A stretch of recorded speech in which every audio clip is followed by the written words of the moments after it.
plášť budeš bystrejší, je fakt.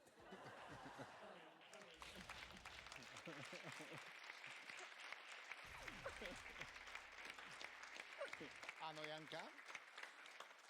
Zle som odčítala slovo bystrejší.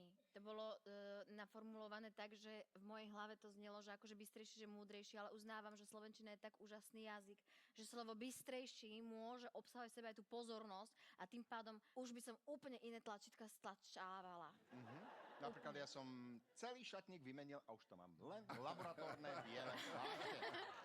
Páni si budú pripisovať body, koľko? To vám povedia vaši diváci v bielých plášťoch.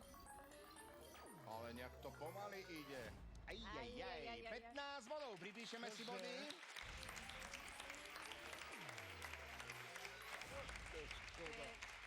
Absolútne vyrovnaný súboj. To je zápas so Švédskom, čo? Finále.